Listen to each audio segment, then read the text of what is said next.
Hi, today I wanted to talk about the three best flutes that I've ever played in my entire life. Now, out of these three flutes, these top three in my life, two of them were custom made setups. And one of them was also very, very unique and very, very rare. Now, I haven't been really playing for the last 17 or 18 years, but when I was 16 years old, I worked in a music store for a couple of years. And after that, for 2 to 3 years, I also owned my own music store. So in that time, I was able to go to the NAMM show and try out all the flutes at all the major manufacturers. And also, I was able to have flutes sent to me at the stores, and I was able to try out almost every single student model, every single intermediate, advanced flute, and lots of handmade flutes. And of course, if I met other flute players, they had a unique flute, I was able to try those out as well. So let's get into the top three flutes that I've ever played in my entire life. Now, there's a common thread among all these flutes, and that thread is that they are all handmade flutes. These three were handmade, so that in itself makes them unique. Even if a handmade flute is made by the same manufacturer or the same maker, it's going to sound different and feel different. Usually the maker tries to put their signature on that flute, but that changes in time with their skills and how they feel and how they approach flute making. Now, these three flutes, they're completely different makers, completely different setups. And I'm going to start with number three. So, number three of my top three flutes that I've ever played in my entire life is James Newton's custom-made Muramatsu flute. Now, yes, that's James Newton, the highly acclaimed, world-famous, considered one of the best flute players in the world, James Newton. In fact, he was the #1 rated flute player in Downbeat magazine for a number of years. And how I was able to play his flute is that I was a participant in his master class, in the very first master class that he did many, many years ago. And after the class, I also took a lesson from him privately at his home. And when I took the lesson at his home, he let me try out his flute. And it was a 14K custom-made, handmade Muramatsu, and he swapped out the original head joint for a custom-made Lafin head joint. That's Lafin. Spelled Lafin, but it's a French maker. I believe you pronounce it Lafin. And that Lafin was an 18 karat gold Lafin. It's 100% 18 karat gold Lafin head joint paired with his 14K Muramatsu. Now, this flute had the perfect round, even sound. I had never played anything like it, where from the very low end to the very top end, it had the exact same response, it had the exact same timbre, color, intonation, everything was completely even. It was almost perfectly made. And it also was able to take a lot of air. It had very, very strong resistance, which meant that you can pump a lot of air into it without breaking it or cracking the sound. Now, James Newton is a very, very big guy physically. He's a big guy, and he puts a lot of air into the flute.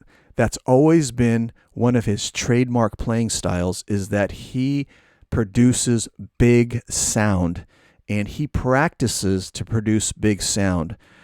He's been practicing like that for 30 plus years from when he was young, and even when I took the master class from him, he had this practice routine where he would just focus on producing big, big tone every day. Now, when I played this flute, it just made everything just really easy. I mean, I didn't have to try to play in tune. I was magically in tune. if I pushed the flute, it would play, and it would actually take more than I could put into it. So it was actually too much of a flute for me, but I sounded really freaking good on it. And I thought, if I was able to use this on a recording session, I would just sound pristine. I would sound smooth, silky, and pristine no matter what I did. It was a really nice flute, and it was definitely in the top 3. And I let James know that, and he knew it too. And this brings me to number 2. The top 3 flutes that I've ever played in my entire life. Number 2 is a custom-made, handmade Gemeinhardt flute made by the founder of Gemeinhardt Flutes, Kurt Gemeinhardt, back in the 1950s. Now, everyone thinks, a lot of people think that Gemeinhardt flutes are for students, they're beginner flutes, and it's kind of true, but they do have a line of professional flutes now as well. They've always had a professional line of flutes. Recently, in the last couple of years, they partnered with James Galway, who helped make an advanced student model semi-professional flute with them, helped improve their scale and so forth. My very first flute that I used professionally, I had my very first professional gig when I was 16 years old, and I played on a Gemeinhardt 3 SHB, which was open hole, B-foot, solid silver head joint, and I played that flute for a couple of years until I destroyed it. But that's a different story. I'll save that for another video. Gemeinhardt flutes are not bad. And when you get up to the solid silver models, the 3SS and above, they're actually pro-level flutes. I believe Artie Webb, when I first met him, was playing a 3SS. And I believe Harold Todd, when I first met him as well, was also playing a 3SS. Now, the number 2 flute that I played was a handmade flute, and I remember distinctly that it was a C-foot, and I'm not sure whether it was open hole or closed holes. I don't remember. This was a long, long time ago. I was probably between the ages of 16 to 18, 20. I was younger than 22. I remember exactly where I can visualize the memory. I was in an improvisation class at Orange Coast College, OCC, with Charles Doc Rutherford, and the bass player in that class at the time, he also had this. He also played flute, and he told me about this old Gemeinhardt flute that he had, and he wanted me to try it out.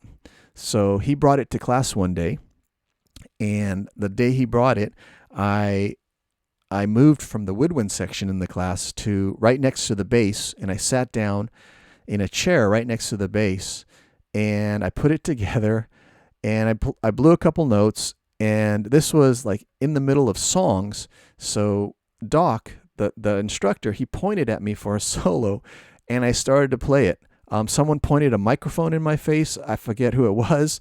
I don't think there was a mic set up for me there, but someone grabbed a mic and put it like right next to me, and I couldn't believe it.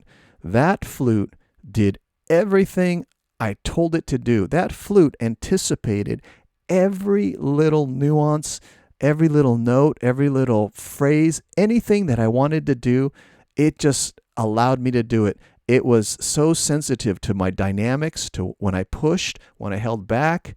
The intonation was perfect from low to high. It allowed me to push the low notes. It allowed me to go up and hold back on the high notes. It felt like it was perfectly made for me. I couldn't believe it. The guy who owned the flute really couldn't believe it as well. And even the teacher, Doc, he was pretty impressed. He said, that flute sounds really good on you. And he knew me to bring in different flutes. He knew that I I was in the music business at the time, that I worked in a store, and that I had owned a store. So I would bring in different flutes to the class all the time. So he heard me play all kinds of flutes, talking with different players in the class.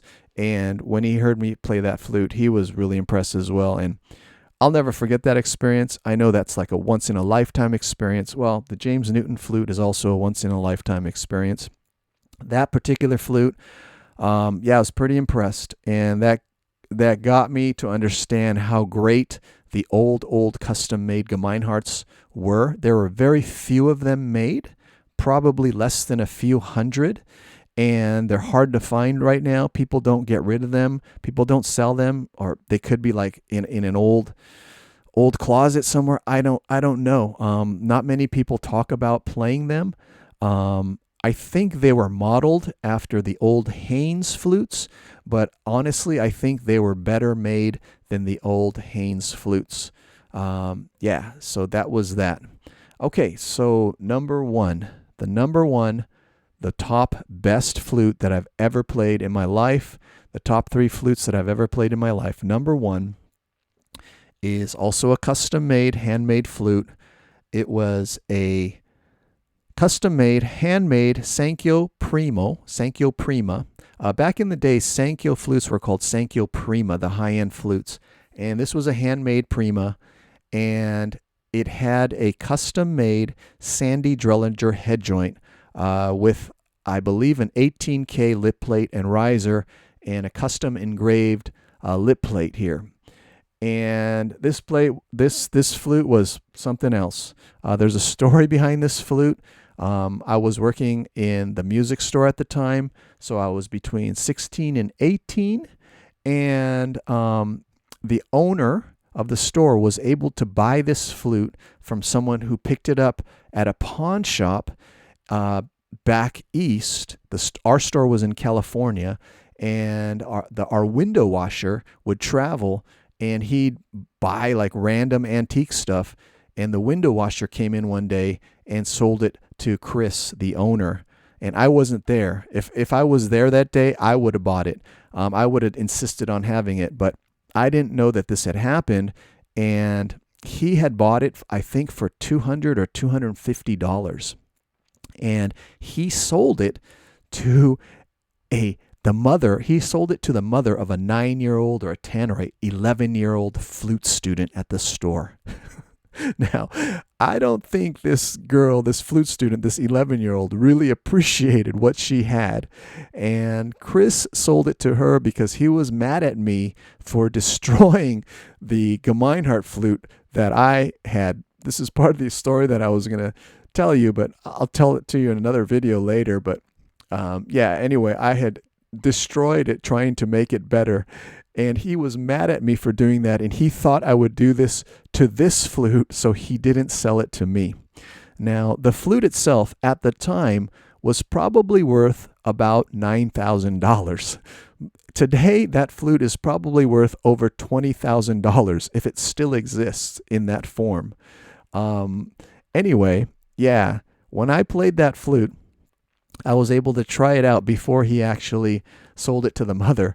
And I tried it out in the store while there were customers in the store browsing around with Chris standing right next to me, and I could not believe the sound that came out of that flute. I just played a few random notes, like a random phrase, not even a known melody. I just played something, not even a scale. I just wanted to play something kind of musical. And I couldn't believe the feeling and the response on that flute, nor could the other people that were in the store. I've never had this particular experience. I've had experiences kind of like this while playing live in certain rooms, in small venues or at small like events where the room was very, very acoustically tuned or had very nice acoustics, where I played a phrase or a song and it resonated and people would turn around and respond. But I just played a few notes inside this music store that wasn't acoustically tuned. It was kind of dead throughout the room, and the people were off into a different corner of the store. Yet I remember, because everyone stopped and turned around and looked at me, and everyone was stunned at the sound. They were like, wow, what is that sound? This flute resonated not only in my hands. A good flute is going to resonate. You can feel the resonation in your fingers as you play it. If it's in tune, and if it's mechanically in tune, and if there's if it's adjusted really well, it's going to resonate.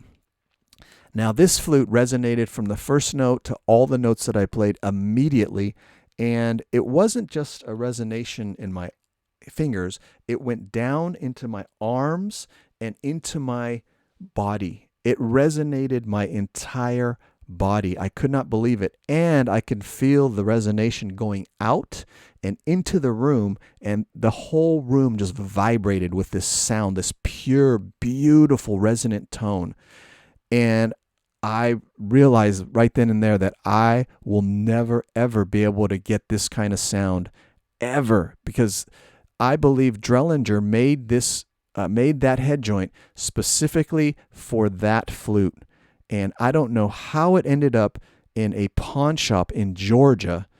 And luckily, I hope that girl became a professional. I remember her first name and her last name, but that wasn't her real first name. And she probably, got married, and I hope she became a professional flutist. Maybe she is. Maybe she's one of the top classical flutists right now. And maybe she still plays that flute. I hope she does. The thing is, I don't think that flute is really made for orchestral playing, because it's just too big of a sound. Who knows? But yeah, that flute, I still think of that flute. I still think about the Gemeinhardt too, and also James Newton's flute. But that flute, I still think about that flute. That flute and that sound, that resonance, that projection, that response with people, not just with me and the instrument, but with people around in the room. That response, I have I won't say nightmares, but I think about that flute, and what I could have done with that flute. Who knows? But yeah, so anyway, the conversation got a little long. Those are my top 3 flutes that I've ever played in my entire life, and I will never be able to get to play these. Neither will you, unfortunately, unless you're able to meet the person that actually owns them at the time. So yeah, so how do you get a nice flute? Well, I think a really unique flute has to be a custom setup, either handmade all the way, or a combination of handmade and or custom made scenarios. Back in the day, I did have a custom made. It wasn't a custom made flute. It was actually an intermediate line flute. It was a Yamaha 440 something series, a solid silver Yamaha, but I had a very unique head joint. I had the prototype of the Kotato flute head joints. At the time, it was a prototype. It was sent from Kotato in Japan to a flute maker in Los Angeles, a flute repairman / flute maker in Los Angeles, and he allowed me to try it, and I bought it from him. I later sold it back to him because of situations, and it was no longer the sound I was looking for. But I had played that for a couple of years, and that flute was very unique, very, very bright. The head joint was very, very unique. In fact, the first time I met James Newton was in that shop in the repairman's studio, and he tried out that head joint, I remember. And he was pretty impressed. It was too light for him. He just pushed right through it. It was perfect for me. And then, a few years later, I got to meet him again in his master class and take a lesson from him. But anyway, that's that. Yeah, it's a 20-minute video. I didn't intend for it to get this long. If you've watched this far, thank you. I appreciate it. And if you have any comments, thoughts, or questions, or anything about flutes or flute playing or music, please post them in the comment section. Thank you so much.